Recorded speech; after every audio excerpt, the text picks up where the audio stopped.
अदानी उद्योग समूहाचे अध्यक्ष गौतम अदानी आणि त्यांचा पुतण्या सागर अदानी यांच्या विरोधातील सगळे आरोप अमेरिकेच्या न्याय विभागाने मागे घेतलेत।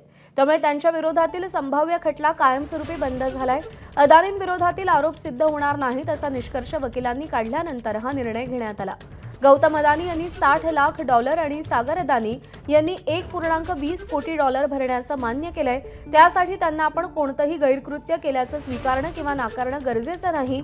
यानंतर इराणमधून एलपीजी आयात करून अमेरिकी निर्बंधांचं उल्लंघन केल्याचा आरोप अमेरिकेच्या अर्थविभागाच्या ऑफिस ऑफ फॉरेन असेट्स कंट्रोलनं मागे घेतलाय आणि त्यासाठी अदानी समूहानं तपासामध्ये व्यापक सहकार्य करण्याचं मान्य करण्यासोबतच स्वतःहून काही माहिती उघड केली, तसंच $27.50 कोटी भरण्याचंही मान्य केलं। त्यामुळे गौतम अदानी, सागर अदानी आणि अदानी समूहाविरोधात अमेरिकेतील विविध नियामक आणि कायदेशीर तपास गेल्या 2 ते 3 दिवसांमध्ये बंद करण्यात आले। गेल्या आठवड्यात यूएस सिक्युरिटीज अँड एक्सचेंज कमिशननं गौतम अदानी आणि सागर अदानी यांच्या विरोधातील सौर ऊर्जा प्रकल्पाबाबत सुरू केलेली कायदेशीर कारवाई थांबवली आहे।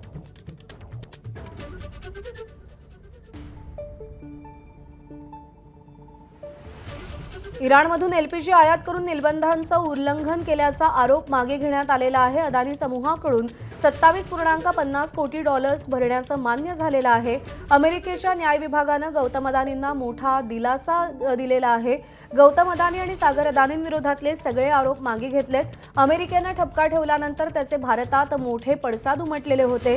विरोधकांनी अदानींच्या मुद्द्यावरून सत्ताधाऱ्यांना देखील टार्गेट केलेलं होतं, पण आता अमेरिकेच्या न्याय विभागानं गौतम अदानींना मोठा दिलासा दिलेला आहे आणि सगळे आरोप मागे घेतलेले आहेत।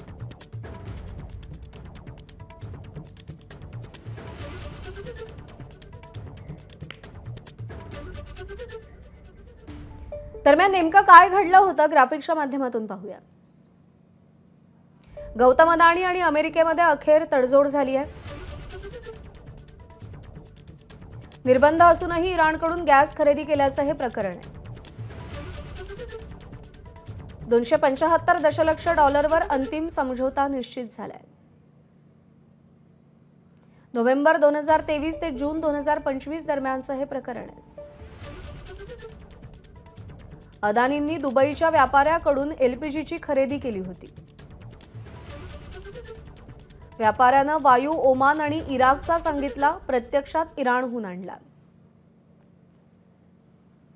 मुंद्रा बंदरावर खेप आली होती। नियमांकडे दुर्लक्ष करणं चांगलंच महागात पडलं। एबीपी माझा, उघडा डोळे बघा नीट।